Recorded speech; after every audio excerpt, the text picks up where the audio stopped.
नमस्कार, गणादेश बिहार देख रहे हैं आप और आपके साथ मैं हूं तनु।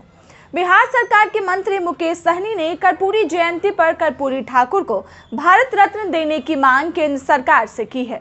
साथ ही कर्पूरी फॉर्मूले को बढ़ाए जाने और 10% आरक्षण की मांग सीएम नीतीश कुमार से की है और कहा कि अति पिछड़ा कोटा बढ़ाकर विधानसभा में अति पिछड़ा सीट बढ़ाई जाए और साथ में कर्पूरी जी के बताए रास्ते पर काम किया जाए। आपको बता दें कि बिहार में 24 सीटों पर एमएलसी का चुनाव होना है। इसके पहले सीटों को लेकर दावेदारी जारी है। एनडीए के हर दल अपनी अपनी ओर से सीटों की मांग करने में लगे हैं। इधर बिहार के उप मुख्यमंत्री तारकिशोर प्रसाद ने बीते रविवार को स्पष्ट कर दिया कि एमएलसी चुनाव में मंत्री मुकेश सहनी की पार्टी को एक भी सीट देने के मूड में बीजेपी नहीं है। इस पर मंत्री मुकेश सहनी ने भी पलटावार जवाब दे दिया है। तारकिशोर प्रसाद के बयान के बाद वीआईपी अध्यक्ष मुकेश सहनी ने कहा कि वो फिलहाल उत्तर प्रदेश के चुनाव को लेकर व्यस्त है।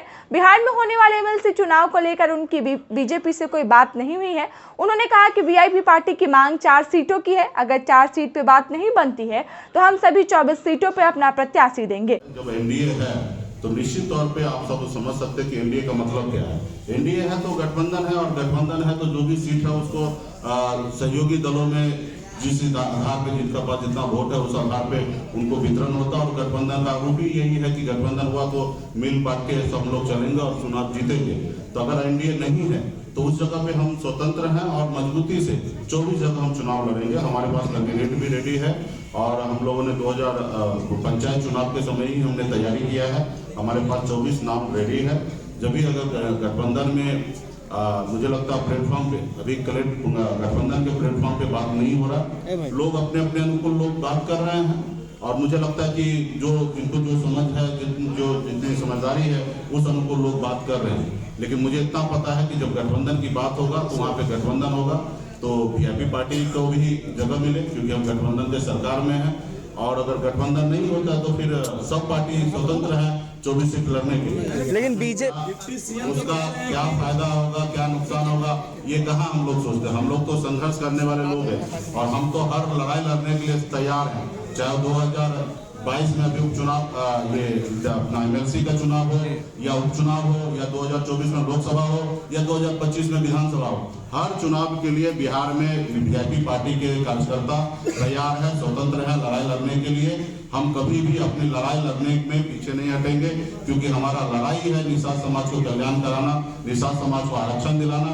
इसके लिए हम बिहार में लड़ाई लड़ रहे हैं। अभी हम उत्तर प्रदेश में लड़ाई लड़ रहे हैं। उत्तर प्रदेश में भी 165 सीट पे चुनाव लड़ रहे हैं। हम अपने जनाधार वहाँ पे बना रहे हैं। 11 मार्च को झारखंड में भी पार्टी लॉन्च होगा। जुब्बा सहनी का शहादत दिवस हम झारखंड में इस साल मनाने के लिए जा रहे हैं 11 मार्च को, और पार्टी लॉन्च होगा। पार्टी संगठन पहले से ही काम वहाँ पे झारखंड में कर रहा है, लेकिन एक सिस्टमेटिक तरीके से हम लोग पार्टी लॉन्च करके कार्यालय ओपन करके प्रभारी नियुक्त करके और कुछ टीम लगा के झारखंड में भी 2024 की तैयारी हम लोग करेंगे। तो हमारा मार्च के बाद हम बिहार, उत्तर प्रदेश, झारखंड में लोकसभा तैयारी पे लग जाएंगे। तकरीबन 150 लोकसभा सीट का तैयारी पे हम लगेंगे। अति पिछड़ा की राजनीति कर रहे हैं, आपको नहीं लगता कि बीजेपी रुकावट बन रही है आपके इस राजनीतिक सफर में? नहीं, देखिए, ये मैं आपको कह दूं कि भारत में कोई भी ऐसी पॉलिटिकल पार्टी नहीं है जो चाहेगा कि वीआईपी आगे बढ़े। ये वीआईपी के कार्यकर्ता का दायित्व है। वीआईपी को जो चला रहे हैं उनका दायित्व है कि पार्टी आगे बढ़ाना है। कोई भी पार्टी, चाहे वो बीजेपी हो, जदयू हो या कांग्रेस हो या आरजेडी हो, कोई भी पार्टी, वो तो हमें कहीं ना कहीं वो अपना विरोधी मानेंगे या वो हम समझेंगे कि ये कल डेवलप हो जाएगा तो मेरा वजूद कम हो जाएगा।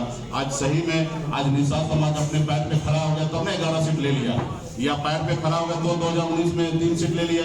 अगर पैर पे खड़ा नहीं होता, अपनी जमीन नहीं बनाता, अपने प्लेटफॉर्म नहीं बनाता, तो फिर बड़े बड़े नेता, बड़े पॉलिटिकल पार्टी के पीछे पीछे हमारे पूर्वज जैसे घूमा वैसे अभी भी घूमता। तो ये आज बिहार में निषाद समाज जागरूक हो गए और अपने प्लेटफॉर्म बना लिया है, तो निश्चित तौर पर बहुत सारे लोगों को तकलीफ होगा। आज लोग सोच रहे हैं कि ये सीट पर हम लड़ेंगे कि नहीं लड़ेंगे। आज हम भी निर्णय लेते कि हम लड़ेंगे, तो कुछ पॉलिटिकल पार्टी को तो नुकसान हो रहा ना। वीआईपी पार्टी खड़ा होने से या अन्य समाज के भी लोग अगर खड़ा हो जाते हैं, वो अपने हक अधिकार की बात करते हैं, तो बहुत सारी पॉलिटिकल पार्टी को नुकसान होगा। आज से 75 से पहले का अगर समय देखिएगा तो सिलेक्टेड लोग राजनीति करता था इस देश में। 75 के बाद जब लड़ाई लड़ा जननायक हमारे नहीं जयप्रकाश जी।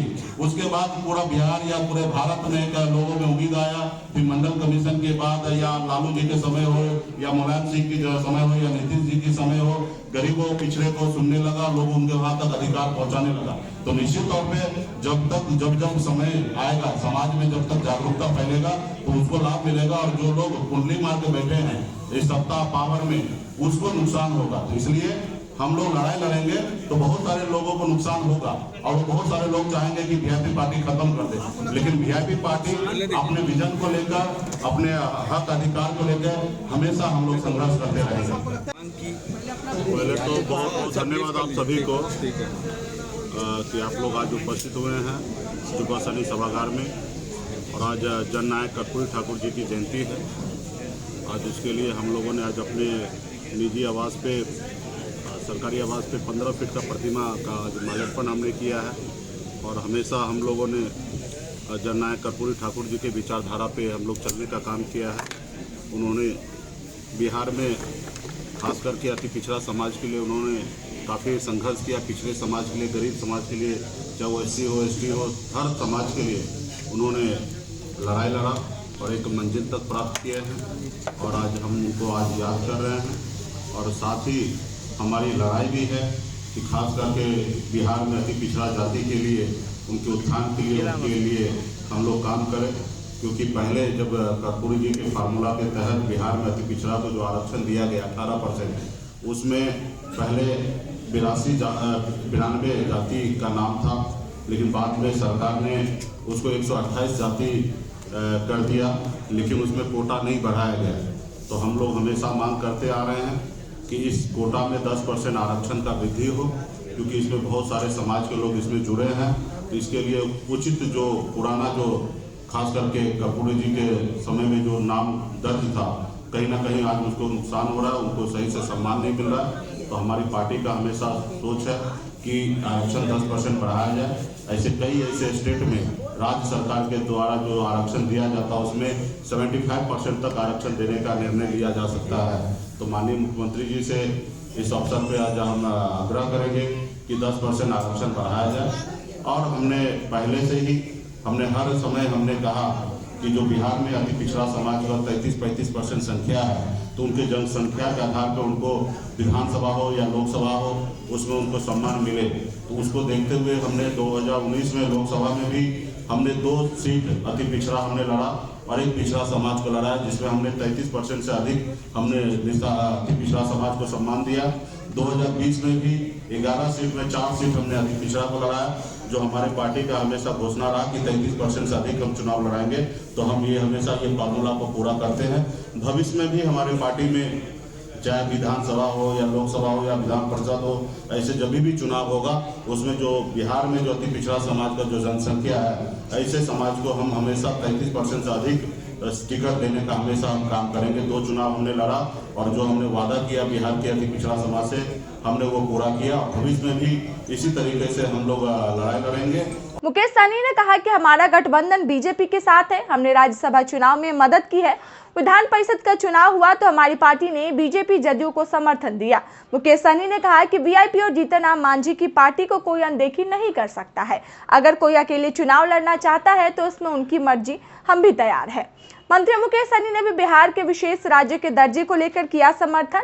उन्होंने बोला कि हम सभी नीतीश कुमार के साथ हैं। जाति जनगणना को लेकर भी हम सभी लगातार मांग कर रहे हैं। साथ ही गठबंधन से अलग होने के सवाल पे कहा कि 2025 तक हमारा गठबंधन है। लालू परिवार और उनकी तारीफ पे कहा कि हमारा विचार जब मिल जाए तब हम एक हो जाएंगे, हम भी एनडीए के पार्ट है।